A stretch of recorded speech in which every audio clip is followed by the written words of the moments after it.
Hello students, welcome to lecture number 9 of Computer Architecture course. The topic of today's lecture is on MIPS Processor Datapath. In today's lecture what we are going to do is basically focus on the fundamentals of how a MIPS processor is designed. I will explicitly speak about the different stages of a processor design, followed by also giving you some idea about the different types of components being used in the MIPS processor.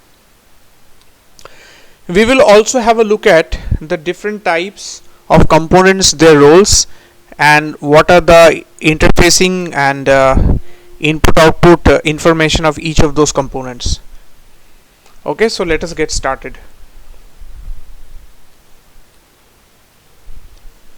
Okay, so if you recall, in the earlier part of my lectures, we had spoken quite a lot about the different types of registers that are being used in MIPS processors. So going by that, as I said earlier also, MIPS processors can be 32 bits and 64 bits both. MIPS processors comprises of two major blocks. The first is the data path, which is responsible for the flow of data and information within each of the components in the data path circuit or data path hardware. In the controller, it is responsible for timing synchronization amongst the individual data path elements. The data path is designed to support data transfers required by the instructions,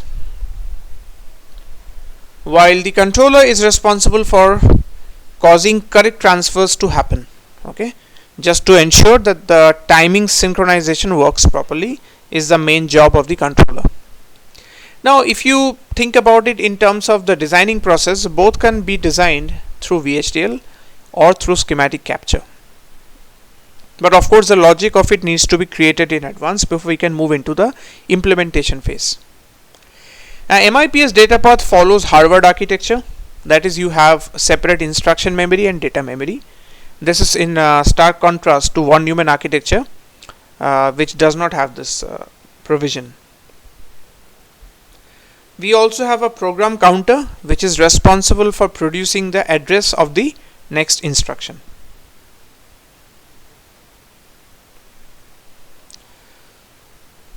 This slide represents the pictorial difference between von Neumann architecture versus Harvard architecture.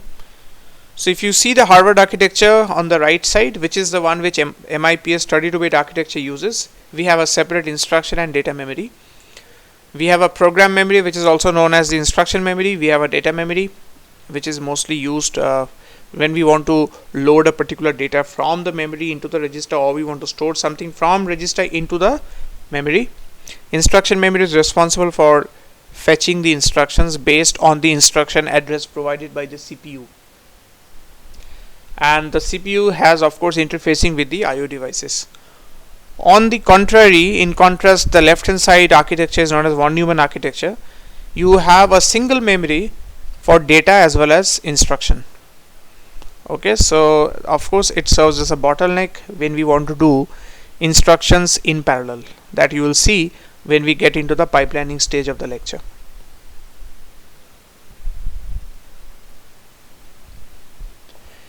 So in essence, the MIPS processor has a interfacing and relation of interacting between the MIPS data path and the MIPS controller.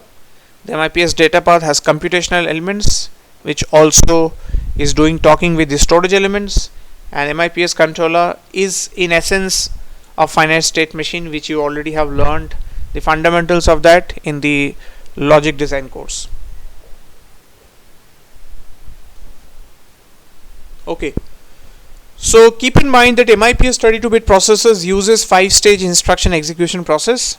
So stage 1 is responsible for instruction fetch, stage 2 is responsible for instruction decode, stage 3 is for execution done through ALU, arithmetic logic unit, stage 4 is for memory access if required, and stage 5 is for register write back or register write simply.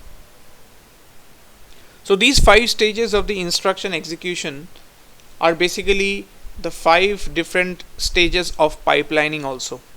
So any instruction that has to traverse through the data path of the MIPS processor has to go through individually through each of these 5 stages.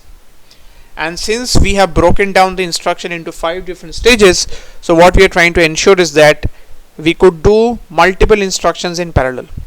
So multiple instructions in parallel means before the first instruction finishes, the second instruction can start. Before the second finishes, third can start. Before the third finishes, fourth can start, and so on. So there is a significant overlap of instructions that are possible. Okay, and therefore you are actually enhancing performance due to this parallelization process done through MIPS 32-bit architecture. Okay, and that is the result why we have higher performance in these processors.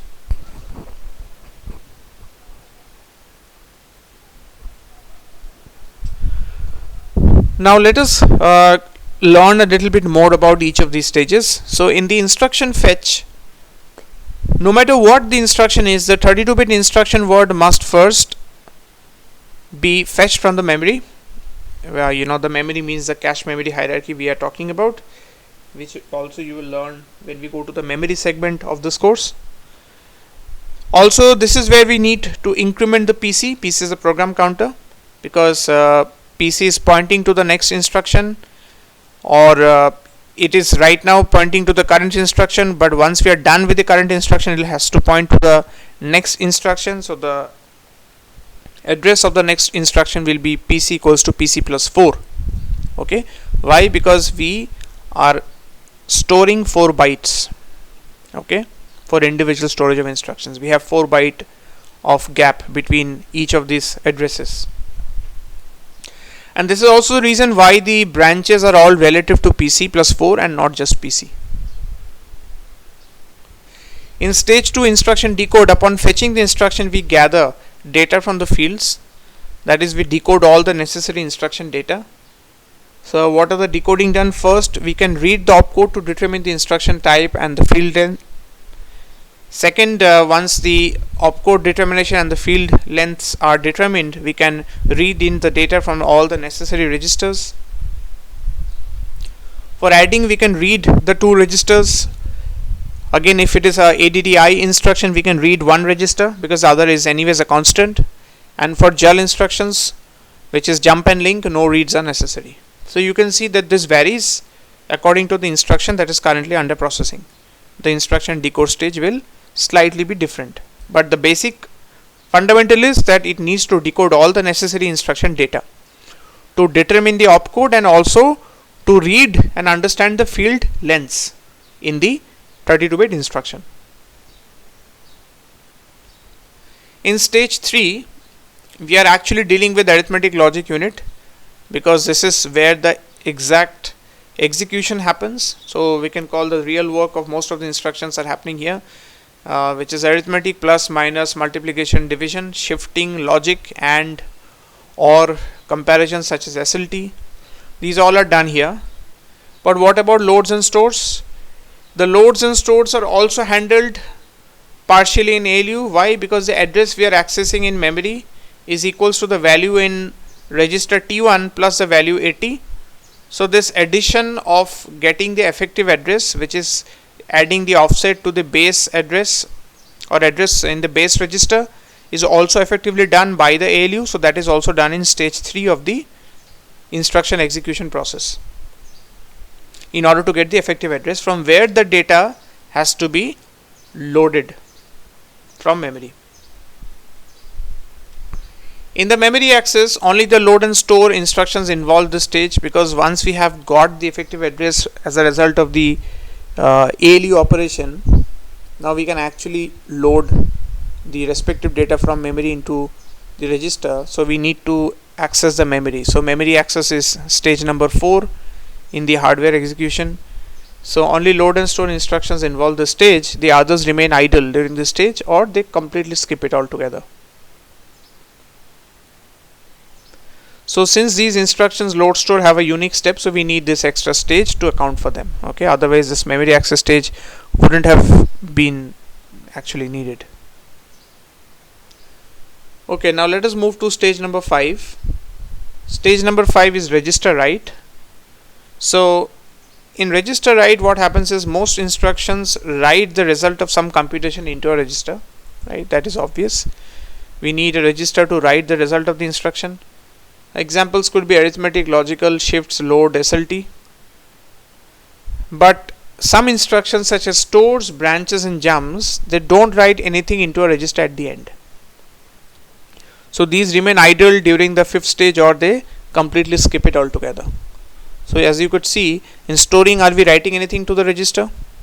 No. In branching, are we writing anything to the register? No, because we just sort of jumping or branching to a particular location, okay, based on a certain condition, right? Which could be B, Q, B, N, E, that is either when two register contents are equal, or when two register contents are not equal, or BGE, BLT, so on and so forth. So again, we are not actually writing anything, any value to a particular register. Storing is just the opposite. We are just writing from register into the memory, right? So it's not that we are writing into a register. So that again, store instruction doesn't use register writing. Jumps is similar. It's unconditional. You jump to a particular location. Right? Usually this is at the end of the loop, so we jump back to top of the loop. So as you could see, these type of instructions, they don't write anything in the register write. So these instructions, when they are being executed in the MIPS architecture, they don't have stage 5. That's what I'm trying to say here basically. But other instructions like arithmetic, logical, shifts, load, SLT, they all have stage 5.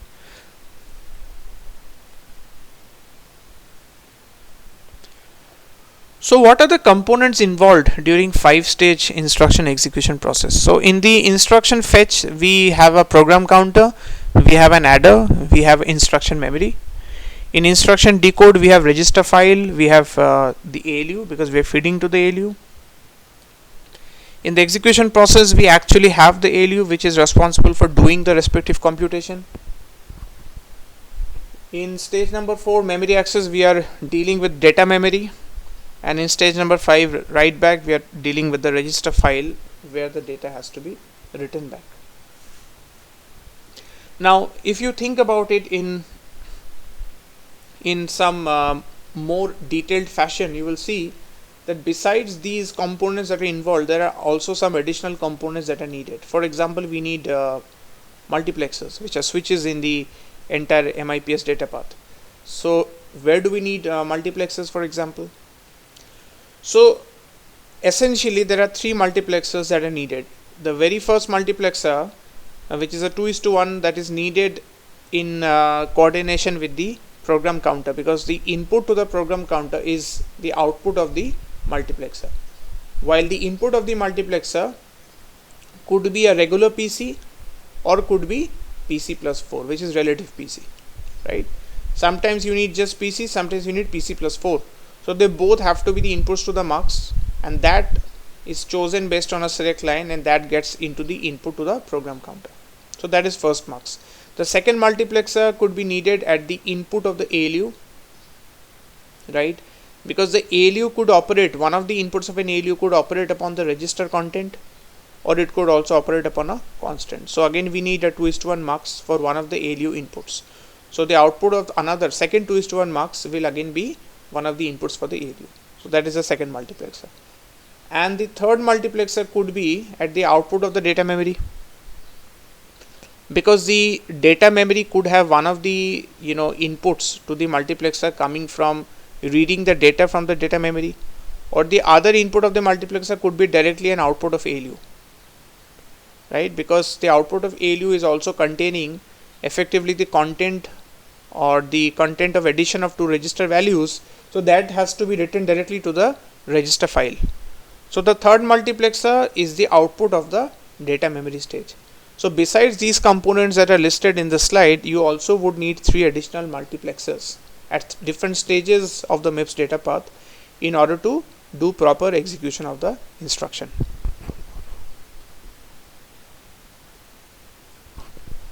So let us look at some of these components. So components involved adder, it's going to be a 32-bit input and sum and a carry in. You need a mux, as I said, that again has to be a 32-bit input for the muxes, along with the select lines and a 32-bit output. You need an ALU. So ALU again will be at the output of the register file, which is 32-bit inputs. These inputs, one of these inputs could be from a register or from one of the constants. Now also keep in mind that when we are talking of constants, usually the constant field is 16 bits as per the format of the I-type instructions, but they have to be sign extended to 32 bits because the input is 32 bits. We cannot just feed a 16-bit number into the second input of the ALU. So that 16-bit constant value has to be sign extended to 32 bits and then it has to be fed into the ALU. And we have the OP which controls the opcode of what the ALU will do, and finally we have the result that gets into the data memory or it goes directly into the register through a multiplexer. Then we also need a register, which is nothing but the register file. So register file has a write enable, it has a data in, data out, and of course it has a clock enable. Now let us look more carefully into how this register file works. So it's a 32-bit register, and we know that it has 32 number of registers inside this 32-bit register, right? So 32-bit register because the input is 32-bit and the outputs are 32-bit, and we have 32 number of registers inside this 32-bit register file.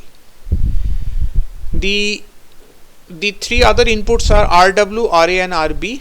So RW is 5-bit because we could choose one of those. This is for register write because we would choose one of those registers out of the given 32 registers on where to write the respective value. The register number will be chosen by this RW input. Since there are 32 registers, so it's 2 to the power 5, so we have a 5-bit combination. RA is also choosing the register that needs to be read for the first input, and RB is for the second one. So basically RA selects a register to put data on bus A and RB selects a register to put data on bus B. Okay, the data on each of these buses will be 32-bit, and this RW number is selecting the register to be written via the bus W data when the write enable is 1. So only when the write enable is 1, it will write the data into the 32-bit register, specifically the register number specified as per RW. Now let us have a look at the internal structure of this register file. So in the read register process, the internal architecture of the register file will be as follows. As you know that the read register number RA is going to be 5-bit. So that is acting as the input for the mux because the muxes has 32 inputs. So therefore the mux select line will be 5-bit, and this 5-bit is nothing but the read register number. And we have the second mux which is also connected to each of those 32 registers, and the second select line will be read register number RB, and based on the number specified at RA and RB, we will select the respective register for read data bus A and read data bus B.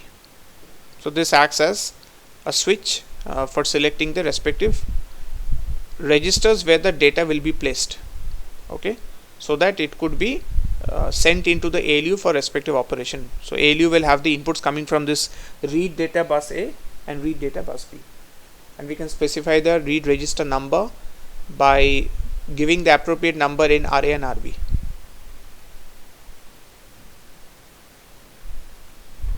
When we want to do the register writing process, again we have these 32 registers. Via the decoder, we will send the respective register number RW where the register data has to be written, and this register number can be specified by specifying the value in RW. Register data bus W is actually the data that will be written into the respective register, so that's why it is part of the D input, because it's a D type flip-flop being used as part of the registers. And C is having an AND gate, which is a combination of the register number and the write enable.